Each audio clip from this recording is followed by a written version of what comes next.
Le droit, tout droit par celles et ceux qui le font, qui le défont, qui le défendent. Bonjour à toutes et à tous et bienvenue dans le 15e numéro de cette émission de décryptage et d'analyse de certaines thématiques de droit. Émission réalisée une fois par mois en partenariat avec l'Ordre des avocats au barreau d'Épinal. Ce mois-ci, nous nous intéressons au droit du travail. Vaste sujet, tant les sous-thématiques sont nombreuses et diverses. Avec nos deux invités, nous allons parler des accords entre employeurs et salariés, des accords entre collaborateurs. Nous allons parler relations personnelles dans le cadre professionnel ou encore de quelque chose que nous apprécions tous, les vacances. Julien Fauré, bonjour. Bonjour Ludovic. Vous êtes avocat au barreau d'Épinal, le cabinet 5A. Merci d'être avec nous sur ce plateau. Merci. Et à vos côtés, Pierre-André Babel, bonjour. Bonjour Ludovic. Avocat également au barreau d'Épinal, le cabinet Synergie Avocat. Messieurs, avant de répondre à quelques questions précises sur les thématiques que nous ont notamment envoyé certains internautes sur les réseaux sociaux ou téléspectateurs. Julien Fauré, une question peut-être un petit peu générale sur le droit du travail. Il y a derrière vous le Code du travail. Quand on parle de droit du travail, il y a plusieurs juridictions. Il y a les prud'hommes, le conseil de prud'hommes et parfois il y a le tribunal judiciaire. Quelles affaires vont devant quelle juridiction ? On commence par une question simple. Le conseil de prud'homme, si on veut simplifier un peu les choses, c'est essentiellement les litiges individuels entre les salariés et leur employeur. Il y a, dont on va en parler quelques-uns. On va, je suppose, aborder effectivement ces thématiques, mais le droit du travail, je dirais l'environnement professionnel pose un certain nombre de problématiques juridiques qui sont traitées par des juridictions spécialisées. Par exemple, le tribunal judiciaire, en son pôle social, qui a vocation à traiter notamment les accidents du travail, la reconnaissance de maladies professionnelles, qui sont évidemment contractés dans le cadre de l'environnement professionnel. Et puis, vous avez parfois également le tribunal correctionnel qui peut être saisi, ou le tribunal de police pour les infractions pénales commises par un employeur ou qui peuvent être reprochées à un employeur. Donc, en réalité, beaucoup de thématiques, beaucoup de sujets au travers de juridictions spécialisées, mais c'est essentiellement le Conseil de prud'homme qui ramasse l'essentiel du contentieux et des débats juridiques autour du droit du travail. Ok, Pierre-André Babel, votre sentiment sur aujourd'hui le recours à ce droit du travail, donc en d'autres termes, l'évolution des affaires relatives au droit du travail, c'est une de vos activités principales. Ça stagne, ça va crescendo, ça diminue ? Alors, Ludovic, on arrive dans une période de difficulté économique avec de plus en plus de licenciements et de procédures, soit de licenciements économiques, soit de rupture conventionnelle, soit parfois de licenciements secs. Alors, on note, après une relative stagnation liée au barème, ce qu'on appelait les barèmes Macron, qui fixaient des limites aux dommages-intérêts qu'on peut demander devant le Conseil de prud'homme, avec la rupture conventionnelle, le contentieux a baissé pendant quelques années. Mais les difficultés économiques font que ça revient au devant et qu'on est saisi de plus en plus de litiges de salariés, même avec beaucoup d'ancienneté, qui se font quasiment licencier du jour au lendemain. Alors, quand je me mets à la place d'un salarié, on va évoquer quelques problématiques très concrètes. Si on fait tout de suite appel à un avocat extérieur, un cabinet indépendant comme vous, quelque part, ça met déjà le conflit à un certain niveau avec son employeur, non ? Alors, il va y avoir deux aspects. Vous avez, de temps en temps, besoin de voir un avocat avant même qu'une rupture soit actée, avant même qu'on arrive au conflit. Pourquoi ? Tout simplement parce que si je suis du côté employeur, certaines démarches vis-à-vis d'un salarié qui pose difficulté vont devoir être envisagées avant de procéder à son licenciement, voir si on ne peut pas faire une rupture amiable, ce qu'on appelle une rupture conventionnelle. Si je suis du côté salarié, parfois, notamment pour les commerciaux, on va constater par 2-3 mails, par 2-3 attitudes de l'employeur, par une refixation des objectifs du salarié, qu'en fait, il est déjà en procédure d'exclusion de l'entreprise et que l'employeur est en train de préparer la sortie d'un salarié. Ok. Allez, on rentre dans quelques questions très précises de nos téléspectateurs ou internautes, comme je l'ai dit. Julien Fauré, une question de Michel de Charmes, on va la voir s'afficher en bas de l'écran. On reste sur cette thématique déjà du conflit. À la suite d'un problème, je suis convoqué à un entretien. Ai-je le droit d'enregistrer nos échanges ? Donc l'entretien avec l'employeur, chef de service, chef de production, que sais-je ? Alors, c'est une question qui appelle en fait une réponse nuancée. Le principe est que vous ne pouvez pas procéder à un enregistrement de manière clandestine. Et je pense que c'est l'hypothèse auquel fait référence votre téléspectateur. C'est en principe interdit. Il y a d'ailleurs des dispositions pénales qui condamnent ou prohibent ce type de comportement. Cela étant, la jurisprudence a évolué, notamment récemment sous l'influence de la jurisprudence européenne. L'enregistrement, y compris lorsqu'il est réalisé de manière clandestine, peut être considéré comme une preuve recevable lorsque notamment le salarié est en mesure de démontrer qu'il n'a pas d'autre moyen pour faire valoir ses droits ou administrer sa défense et la défense de ses intérêts. Il y a donc un rapport de proportionnalité qui doit être apprécié, et qui est apprécié le plus souvent évidemment devant le juge, entre la prohibition de principe qui est posée et le fait qu'en réalité il n'y a pas d'autre alternative pour le salarié que de procéder à cet enregistrement. Et donc c'est cette proportionnalité qui devra être appréciée par le Conseil de prud'homme et éventuellement les juridictions saisies sur recours, notamment la Cour d'appel. C'est une question complexe et on parlait notamment de la consultation d'un avocat. Il faut se souvenir que l'avocat n'est pas limité à la plaidoirie ou au contentieux. Le rôle premier d'un avocat, c'est de conseiller, y compris de prévenir, d'éviter peut-être que certains comportements, comme celui qui est décrit, aboutissent à une responsabilité, le cas échéant pénale, et évidemment d'assurer et de conduire la défense de manière stratégique de son client. On a vu tout à l'heure le droit du travail, le code du droit du travail. Est-ce que, vous avez parlé déjà à plusieurs reprises depuis le début de l'émission de jurisprudence, ça évolue très très vite tout ça. C'est quoi l'idée? C'est de se tenir informé, bien sûr, au mieux, mais c'est aussi d'adapter un petit peu. Il y a une adaptation constante de votre défense, de votre travail? Le droit, c'est la remise en cause permanente, pour deux raisons. Parce que le droit est de toute façon toujours en retard, parce que la loi prévoit des grands principes, parfois est très détaillée, mais va évidemment oublier ou omettre une hypothèse. Les technologies évoluent, la société évolue, les rapports humains et sociaux évoluent.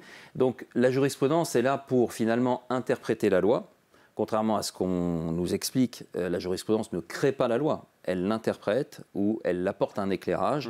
Et effectivement, cet éclairage, il est constamment remis en cause. Ça veut dire que pour nous, professionnels du droit, les avocats, c'est une veille constante qui doit être assurée, sinon quotidienne, en tout cas au moins hebdomadaire. Ok, j'imagine le travail, effectivement. Patrick d'Épinal, Pierre-André Babel nous pose cette question. Patrick d'Épinal, mon employeur peut-il me sanctionner parce que je ne m'entends pas avec mes collègues? Alors, on vient sur le conflit sur le lieu de travail. Alors, c'est ce qu'on appelle la mésentente entre collègues ou une mauvaise ambiance qu'on a au bureau parce que des salariés ne s'entendent pas. Alors, le principe, c'est qu'une simple mésentente ne justifie pas de sanction d'un salarié. Ce n'est pas parce qu'on ne s'entend pas avec son collègue qu'on va être licencié. Sauf qu'il y a évidemment une exception, parce qu'en droit du travail, c'est un principe, une exception et une exception de l'exception. C'est qu'il y a une exception, c'est lorsque cette mésentente va perturber le fonctionnement de l'entreprise. Dans cette hypothèse-là, l'employeur va pouvoir prendre une sanction, voire même jusqu'à aller licencier un salarié. Mais attention, il va se heurter quand même à deux difficultés. La première, c'est qu'il faut démontrer que le salarié qu'il va viser par sa procédure de sanction ou de licenciement est bien celui qui est à l'origine de la mésentente, ce qui peut être parfois compliqué, parce que ça peut être la parole de l'un contre la parole de l'autre. Donc il faut des éléments extérieurs, d'autres témoignages. Et la deuxième chose, il va falloir qu'il démontre que ça perturbe le fonctionnement de l'entreprise. C'est-à-dire que du fait qu'ils ne s'entendent pas, ça empêche un bon travail et ça justifie donc un licenciement. Alors, quid carrément en cas de bagarre avec éventuellement des conséquences qui peuvent être graves, hein. On imagine quelqu'un de blessé, ça doit être des choses que vous rencontrez de temps en temps. Donc, en cas de bagarre avec des conséquences graves. Alors, on va faire deux hypothèses. Une bagarre spontanée entre deux salariés, on n'avait pas vu la violence venir, et sur une altercation, ils décident de se bagarrer. Dans cette hypothèse-là, l'employeur va avoir un pouvoir de sanction, mais on ne pourra pas le considérer comme responsable. En revanche, si la mésentente existait depuis un moment, si l'employeur était au courant, il peut être déclaré responsable vis-à-vis du salarié qui a été blessé dans le cadre de la bagarre. En effet, peu importe finalement qui a commencé et comment c'est passé, on va avoir un employeur qui est au courant d'une difficulté et qui a une obligation de sécurité vis-à-vis de ses salariés. Donc on va considérer qu'il aurait dû prendre des mesures pour éviter cette altercation à partir du moment où elle était déjà en germe. Le salarié blessé pourra éventuellement saisir dans cette hypothèse-là le tribunal judiciaire pôle social en faute inexcusable de l'employeur. Faute inexcusable et obligation de sécurité, des mots, des expressions intéressantes. Quelles sanctions, Julien Fauret, pour un employeur dans ce cas-là, vous en avez en tête? Alors, c'est une amende, du sursis peut-être si c'est très grave, je ne sais pas. Non, sur le plan pénal, a priori, la responsabilité de l'employeur, toute chose étant égale par ailleurs, n'est pas susceptible d'être mise en cause. En revanche, il peut être condamné évidemment à indemniser les salariés ou le salarié qui met en cause le respect de l'obligation de sécurité. Et mon confrère l'évoquait, en matière de faute inexcusable, c'est également des sanctions financières, notamment pour prendre en charge les soins ou l'accompagnement qu'il a été nécessaire de mettre en place à la suite de cette altercation. Et c'est parfois des sommes tout à fait conséquentes, voilà, pour lesquelles parfois les employeurs d'ailleurs ne sont pas assurés ou pas très bien assurés. Quid d'un salarié qui est blessé par un autre salarié? La responsabilité de l'autre salarié peut-elle être engagée? Oui, bien sûr. Oui. À quel titre sur du perso ou sur du professionnel? Alors, c'est potentiellement des coups et blessures volontaires. Ouais. Donc, évidemment, il y a une responsabilité pénale qui peut peser sur le salarié auteur individuel. Des coups. Individuel. Ok. Vaste sujet. Hassan de Remiremont, Julien Fauret, on reste ensemble. Hassan de Remiremont nous pose cette question. Mon chef me reproche d'avoir une relation avec mon assistante. Il me menace même de me licencier. En a-t-il le droit? Alors, a priori non, puisqu'il s'agit, et pour cause, d'un fait relevant de la vie privée. Maintenant, là encore, il y a deux hypothèses. La première, c'est que finalement, cette relation perturbe le fonctionnement de l'entreprise, notamment lorsque, a priori, la relation, je dirais, s'exprime y compris sur le lieu de travail et éloigne les uns et les autres de leurs obligations. Donc là, évidemment, c'est une atteinte aux obligations du salarié qui est de travailler, qui est de respecter un certain nombre d'obligations. Ça peut également prendre la forme d'une sanction lorsque on considère qu'il y a un comportement déloyal qui s'exprime. Il y a notamment une jurisprudence assez récente où l'employeur a sanctionné son DRH qui entretenait une relation intime avec un représentant du personnel. Et il a pu délégué syndical. Délégué syndical, effectivement. Et il a pu être démontré qu'en réalité, cette relation faisait que la négociation ou les discussions avec le représentant syndical étaient quelque peu biaisées, si j'ose dire. Et puis, vous avez une autre situation où la relation s'est terminée. Et notamment, l'amoureux est conduit, a du mal effectivement à vivre cette séparation ou cette rupture. Et là encore, dans le cadre de l'exercice de ses fonctions, soit importune le ou la salariée concernée et crée des représailles. Des mesures de rétorsion ou un trouble qui est apporté au fonctionnement de l'entreprise. Donc, pour répondre à la question posée par votre téléspectateur, oui, il y a une possibilité, ça doit répondre effectivement à des circonstances. En revanche, il n'y a pas de pouvoir de sanction de l'employeur au motif que vous entretenez une relation avec un ou une collègue de travail. Ah, ça fait plusieurs fois que vous utilisez le terme impact sur le fonctionnement de l'activité. Et c'est là où, sur lequel vous travaillez, si vous défendez des clients, non, ça ne perturbe pas le fonctionnement de l'entreprise. Oui. C'est difficile à défendre, à plaider, j'imagine.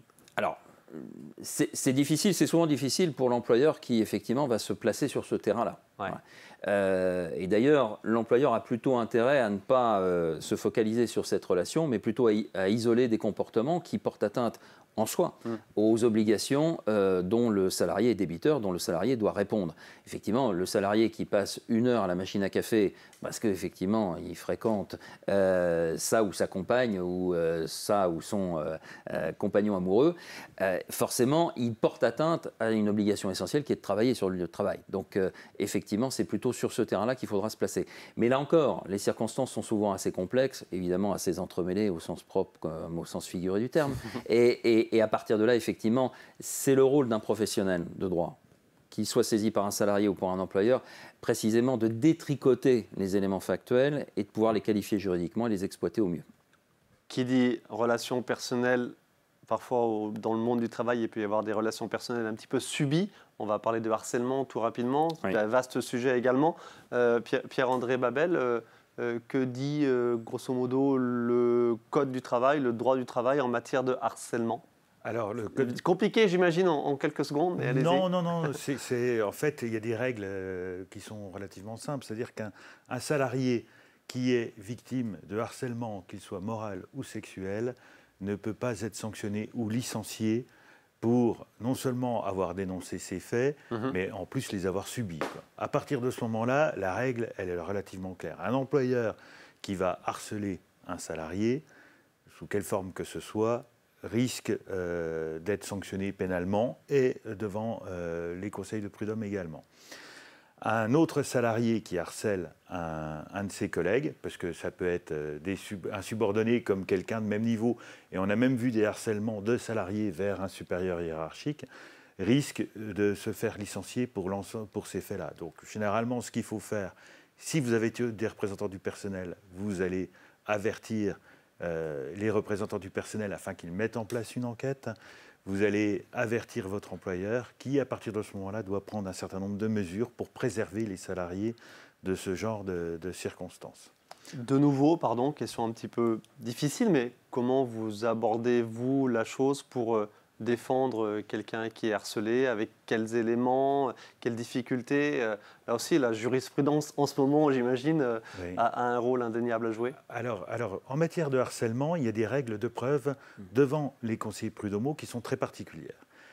La personne, le salarié qui estime avoir été harcelé, doit démontrer simplement qu'il est possible qu'il ait été victime de harcèlement, pour être le plus simple possible. C'est-à-dire qu'il va devoir apporter un certain nombre d'éléments factuels, sans forcément avoir des preuves absolues, à la fois qu'il est victime d'actes qui laissent supposer l'existence d'un harcèlement et que ça a une conséquence sur sa santé ou son évolution professionnelle.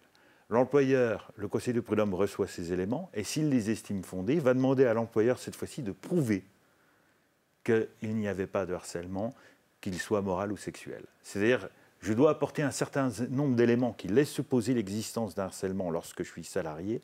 Et du côté employeur, face à ces éléments, je dois en revanche prouver que je n'ai pas harcelé mon salarié. Dernière question sur ce thème-là. Ça évolue dans le bon sens, la jurisprudence, pour mettre à jour et juger justement, conseil de prud'homme ou le tribunal judiciaire, pôle social, comme vous l'avez dit, si ça va beaucoup plus loin, les choses vont dans le bon sens? C'est un sujet d'actualité? Alors, c'est un sujet d'actualité, et Maître Fouret l'a presque évoqué tout à l'heure lorsqu'on a abordé les problèmes de preuve et d'enregistrement. Pourquoi finalement, aujourd'hui, un salarié ne va pas être sanctionné et va pouvoir enregistrer un de ses employeurs? Parce que parfois, dans des petites structures, il est extrêmement difficile de prouver quoi que ce soit et qu'on est victime de harcèlement.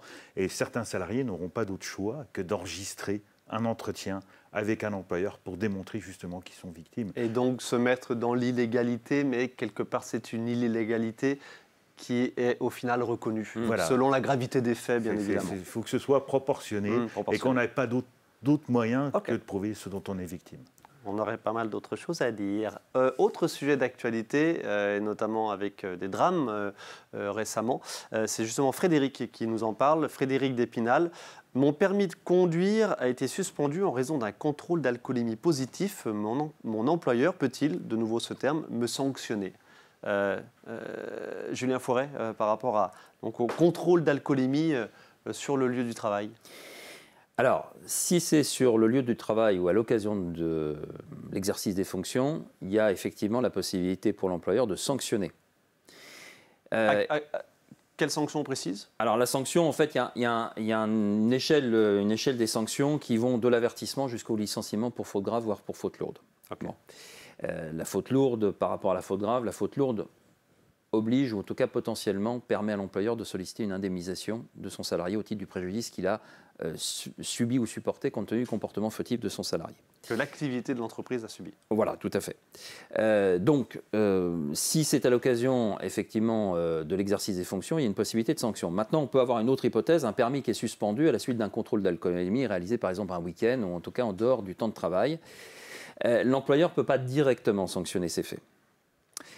Il pourra sanctionner éventuellement les conséquences de ces faits. C'est-à-dire que si le salarié a besoin de son permis de conduire pour travailler, qu'il ne peut pas conduire, qu'il ne peut pas se déplacer, qu'il ne peut pas exercer ses fonctions, l'employeur aura la possibilité de sanctionner le salarié qui est absent ou qui ne répond pas finalement à ses obligations.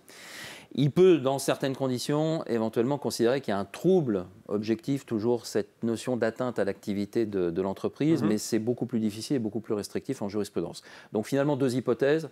Pendant le travail, oui, possibilité de sanction. En dehors du travail, plus difficile pour l'employeur de sanctionner le salarié, sauf s'il est en mesure de démontrer une conséquence directe pour son activité ou les obligations du salarié. On entend aussi récemment, couramment, régulièrement dans l'actu, des contrôles systématiques d'alcoolémie.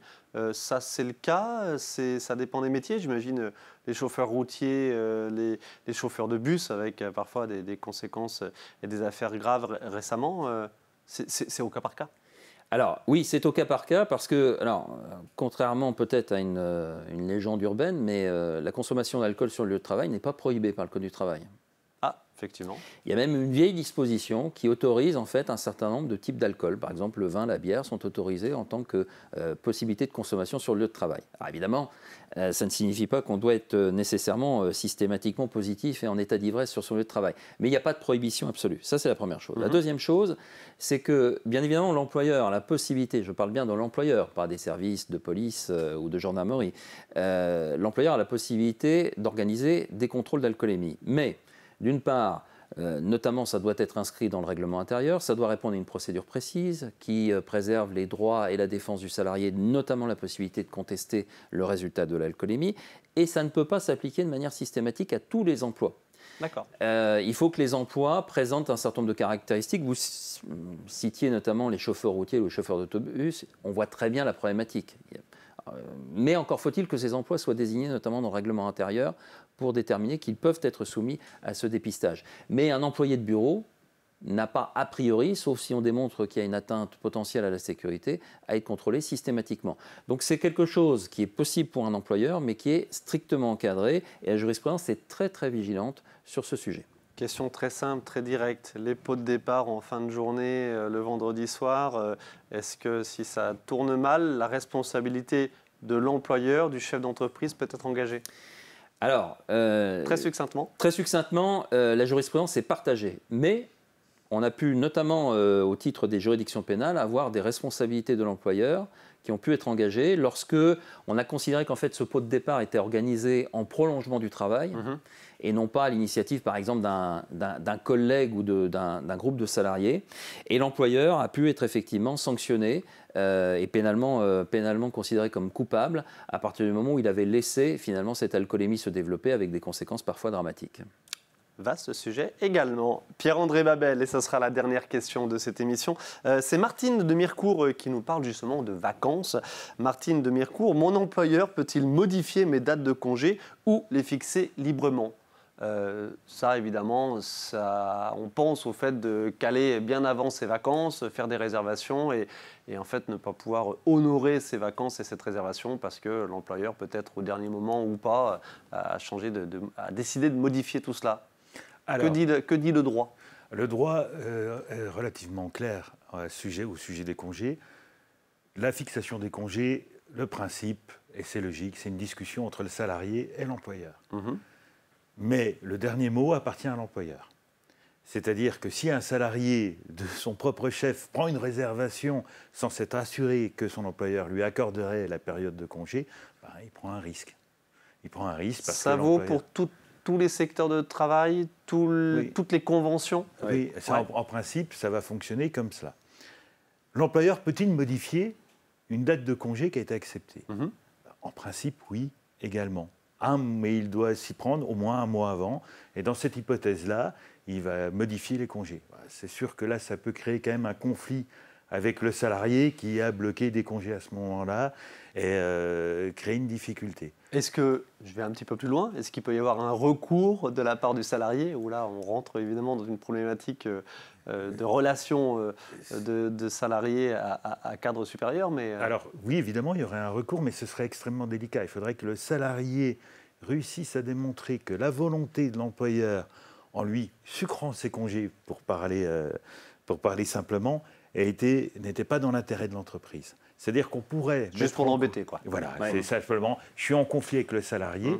Et ça va être un des éléments, on parlait tout à l'heure de harcèlement moral, ça va être un des éléments qui démontrent, mais pourquoi l'employeur fait ça? Est-ce qu'il y a d'autres éléments qui démontrent que cet employeur qui donne des congés, qui les retire, qui engage des procédures disciplinaires, qui met la pression, qui adresse des mails un peu véhéments, ben, ça ne s'inscrit pas dans une autre problématique qui n'est pas celui de l'intérêt de l'entreprise, mais un problème de harcèlement. Ok. Messieurs, Pierre-André Babel, merci beaucoup. Julien Fouret, merci également. Merci à tous les deux donc, pour cette émission sur le droit du travail, sur quelques thématiques de droit du travail. Il y en a de nombreuses autres. Et vous, avocats, vous êtes là, vous l'avez dit tout à l'heure, certes pour plaider, pour défendre, mais aussi pour conseiller. Absolument. Au quotidien. Merci à tous les deux, au plaisir. Merci à vous. Merci à vous de votre attention. On se retrouve la semaine prochaine pour une nouvelle émission.